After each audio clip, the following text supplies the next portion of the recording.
Thanks for joining us at Right On Replicas, where we're proud to bring you the best scale model kit reviews on the planet. This review covers the Lago-Talbot T26C Gran Prix racer. It's a 1/24 scale kit from SMER. It's number 208 in their catalog. Now, originally released in the 60s with about 45 pieces, it's molded in light gray with clear and roundel stickers. Now then, modelers, now that Newton's back from vacation, we can resume our regularly scheduled show. Vacation? I was at a technical conference learning how to make you sound good. They did stress that I could use something more to work with, though. Yeah. Well, you just go ahead with your new techno stuff there and do the best you can. Say, that's kind of a funny looking race car. They don't look like that anymore, do they? Kind of reminds me of you. Well, you're right about that, Newt. They don't make them like that anymore.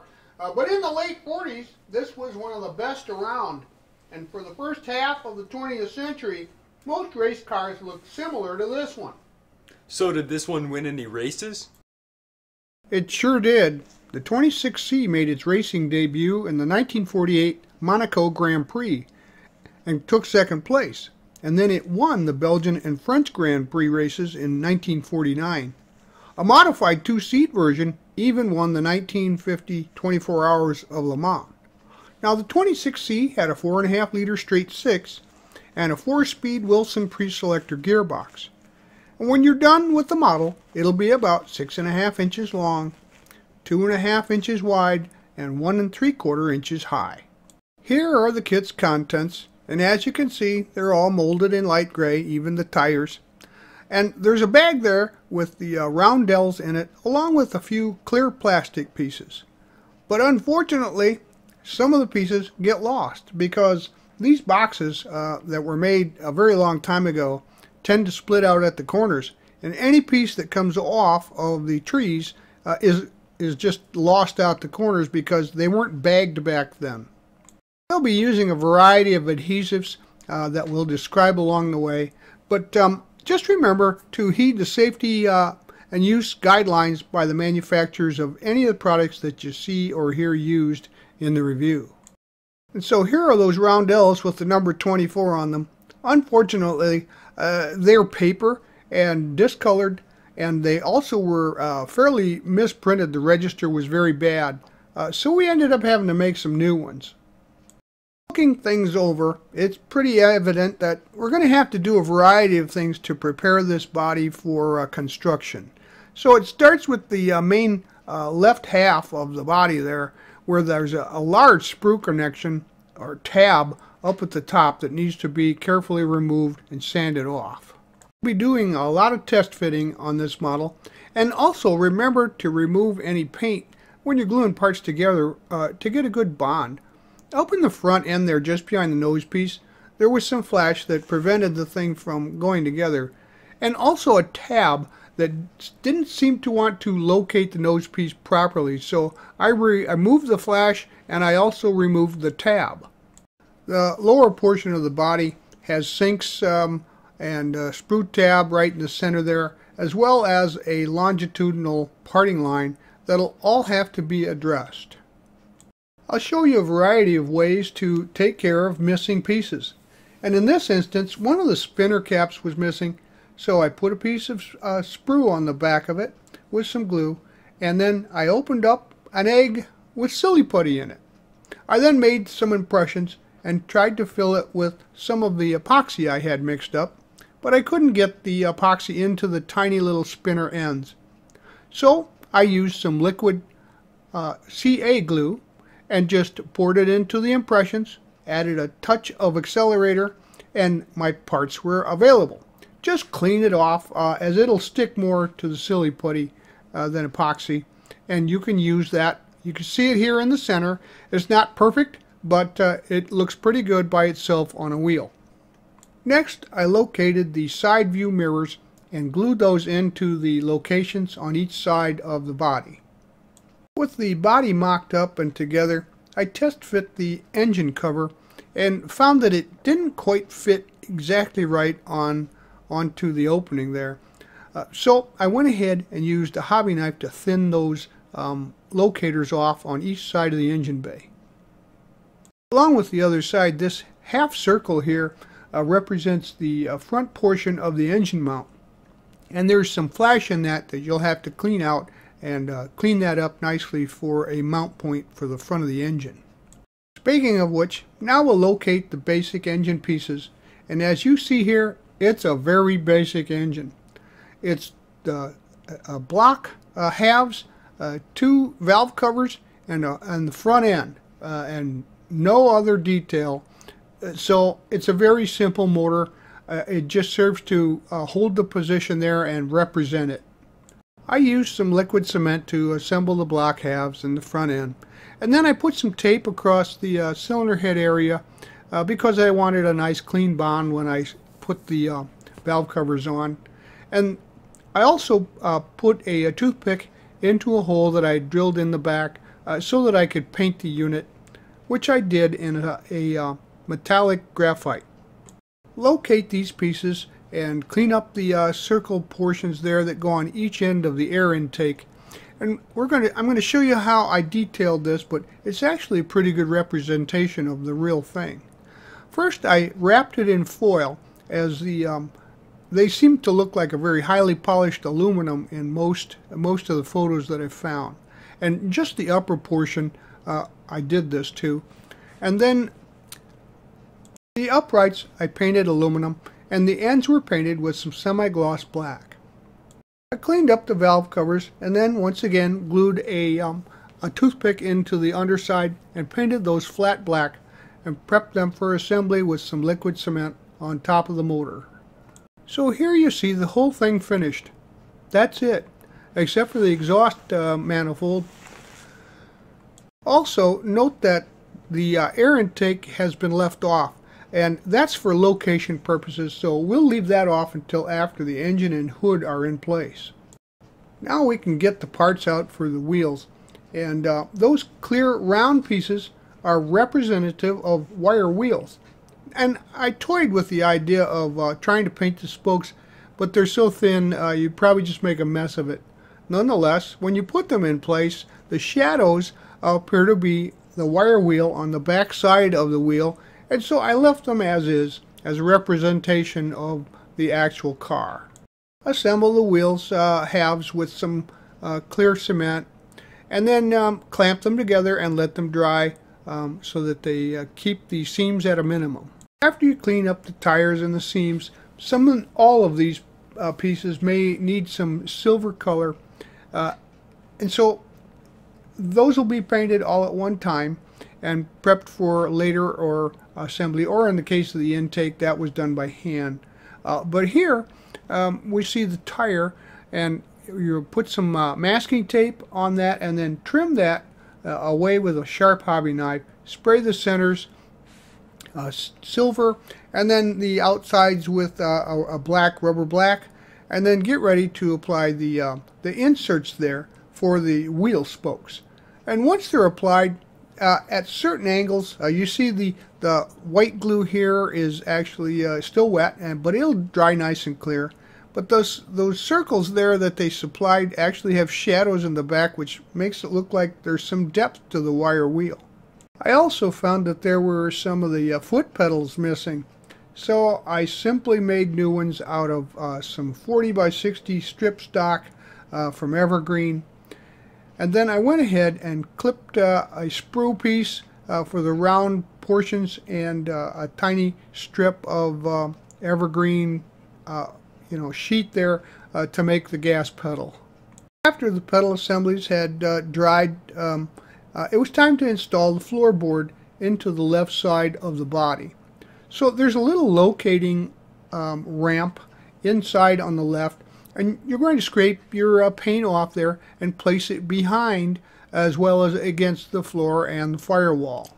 Once the floorboard has dried, we're going to put the two halves of the body together, and using some CA glue or some liquid cement, depending on where it's appropriate, and then use some rubber bands to keep the body together so it minimizes the seam. Once the glue has dried, I used my favorite body putty which is a 3M glazing putty, and it's sold at automotive stores. And I thinned it appropriately with some acetone to give it a nice paste, and then went ahead, applied it to all the seam work, and then sanded it off nice and smooth. When the body was ready, I got out some damp tissue paper and stuffed it into the passenger compartment there to keep the paint from getting into that area. But don't worry about a little bit of overspray, as I'm seeing from some of the online pictures that they did get a little bit into the interior anyway. But nonetheless, I used some white glue, some crystal clear here, and I glued the hood on and the front end to make sure that it got a good, even, consistent coat of paint. I ran a wood dowel through the rear wheel openings and hung it so that I can give the entire body a nice medium coat of gray primer. Once the primer was dry, I had given it a light sanding with some fine paper. And then after damp rinsing it off and then a tack cloth, I started some light coats of paint on the body. I found some gloss sky blue paint at the hardware from the Do It Best hardware store, which was a dead ringer for the box art color. It's called Gloss Sky Blue 1116, and it worked out just fine. I decided to use some spare pieces of plastic to make positive stops for the radiator because I wanted it to be square and stay in position when I glued it in there.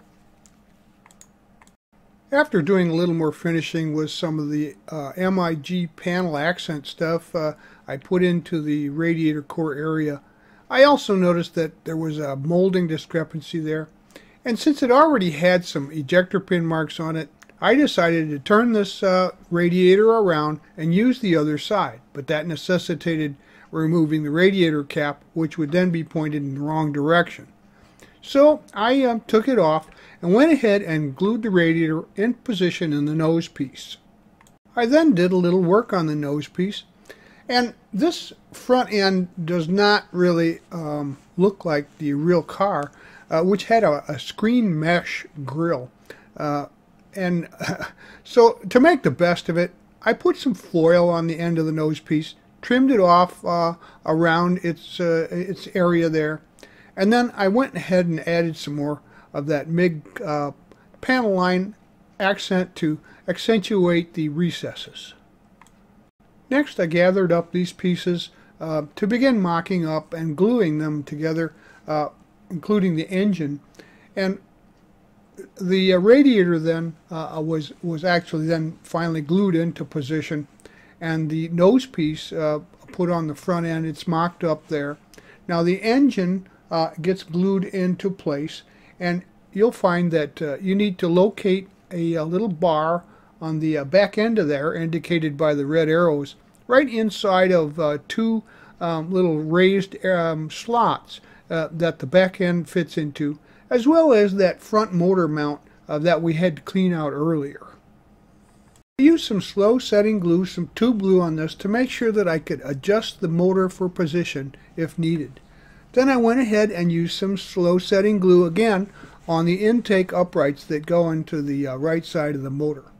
Placed the hood into position and made sure that that intake is perfectly aligned, comes through the hood in the right position. With the parts precisely aligned, I just let them set for a while and let the glue set, and then removed the hood and noticed that it was slightly different than what I had pictured it to be, but this is the way that it fits right.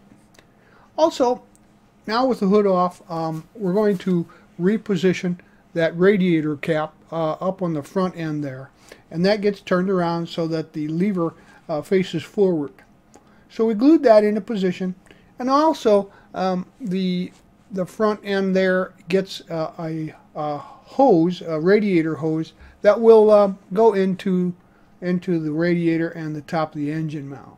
The seat was painted with some light tan and then some darker brown washes to approximate leather, and of course the spars there are just aluminum, along with the side covers which go over the ends of the springs. Speaking of springs, there were some broken ejector pins on the springs. Those parts do not belong there. You need to trim them off flush the best you can and sand those smooth and get rid of them. I then painted the springs a spring steel. I used some tube glue to glue the seat into position and some tape to hold it there until the glue set. And it fit perfectly into the body, the same exact shape.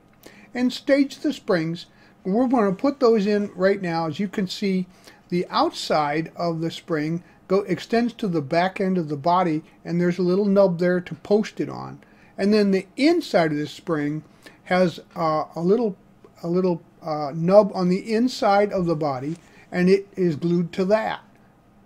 The springs were drying. I needed to do some fixing on my roundels, so I found some plain white backing roundels, and I printed out some numbers just like the ones that came with the kit on some decal paper with an inkjet printer. Then I placed the numbers onto the roundels to have something to use as replacements. I also made a dash decal of gauges for the dashboard while I was at it. It's not a real good fit here, but you see the arrow pointing at the covers that go over the inside of the leaf spring bushing there on the inside of the body. One goes on each side. There's a 1/4 inch sprue that extends itself all the way down to this tie rod, and you'll need to carefully remove it and sand it down smooth at where the arrow points is as best you can. Now, you can't really see that, but it will interfere with the fit of the front end if you don't get that removed from the part. And next, we're going to glue the tiny little locating dots to the front end upper A-arms there, and they go on the back side, and you just use some CA glue, some super glue, to put those into position. And once they're dry, it fits into the slots in the front end there, and it locates with 2 uprights on each side. And you can see it here. The red arrows indicate the slots on the top and the bottom. The A-arms, of course, are on the top, and the spring goes on the bottom into the slots there, pushing the tie rod towards the back. And you can see from the back side here what that location looks like. The red arrow here shows you where the uprights locate against the inside of the body. And I used some epoxy glue there to secure that into position after first putting in place a little touch of super glue. With the front end securely in position, I super glued the nose piece onto the end of the body. The rear axle is painted steel, and those ribs there, the double ribs, actually fit into the little C cups that are in the rear spring brackets, and you can slide that through the rear wheel well section and drop that down onto the brackets with some super glue. When the rear axle is dried, you can grab the wheel and tire assemblies along with the spinner hubs and then glue those into position, the hubs on the ends of the axle shafts, and the wheels will then still be allowed to rotate. And up front, don't forget to add your brake caliper and plates, and they go on the inside. They're facing the inside towards the center of the car. They don't face the outside because you can't see through those wheels. So that's just for looks on the inside, so mount those appropriately. Now we can scratch off a little bit of the paint there on the nacelles where the oil coolers are placed, and they go up there alongside of that looks like to be some kind of a filler cap on top. And speaking of which, we're going to use our Molotov chrome pens now to accent those pieces. The filler caps, the radiator cap, the spinner hubs, and don't forget use the 1mm pencil to put some mirrors on the inside surface of the rear view mirrors or side view mirrors. The gear pre-selector was painted black along with the steering wheel hub and mast, and the center spokes were painted with some aluminum. Also, the instrument panel was covered with some foil, and then the the decals were added to that. I painted the windshield bracket aluminum, And while that was drying, I took the liberty to cut a new windshield from just some cellulose store packaging to make it look more like the shape of the actual vehicle's windshield. I then located it into position in the bracket with some white glue. I painted the exhaust a metallic graphite, and I started the forward port there with some slow setting glue and installed it into the engine, and then brought it back underneath the wheel, and it gets glued onto the end of the rear axle, or the rear spring hub there. I also hollowed out the ends to make it look a little more realistic. Well, there you have it. Your model is complete, and although it's fairly easy to build, this kit is it's got some shortcomings, especially the longitudinal split in the body, and some other issues that kind of dumb down the detail, like the engine. But nonetheless, it's a nice little slump buster. It won't take you long to build.